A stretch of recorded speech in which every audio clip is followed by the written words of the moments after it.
Viral video harga BBM di Sorong capai Rp50.000. Dikutip dari kompas.com, beredar sebuah video dengan narasi kota Sorong, Papua Barat mengalami krisis bahan bakar minyak. Akun ini membagikan video singkat bertuliskan bahwa krisis BBM di Sorong telah terjadi selama 4 hari. Dalam video, tampak seorang bocah yang diduga menjual BBM eceran 1,5 liter dengan wadah botol air mineral dihargai Rp50.000.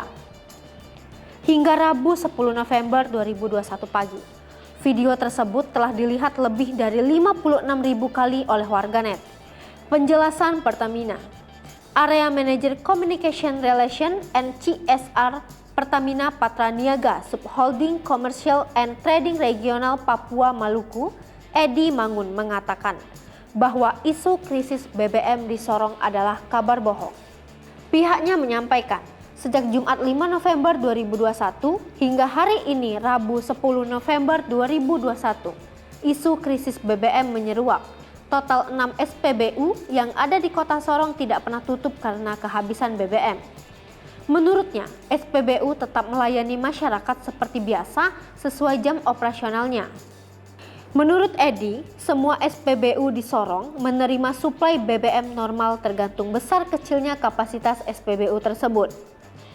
Ada yang menerima 15-30 kiloliter per harinya. Pihaknya mengapresiasi Polresta Sorong karena telah mengamankan puluhan penjual BBM eceran liar yang mematok harga di atas standar. Menurut Edi, ada 3 isu yang beredar. Pertama adalah isu Pertalite akan dihapus. Kemudian isu kedua adalah Pertalite akan naik harga. Sementara isu ketiga, BBM di depot Serong telah habis atau kosong. Saat ini, Pertamina berfokus melayani masyarakat dengan memastikan suplai BBM ke SPBU tetap terjaga.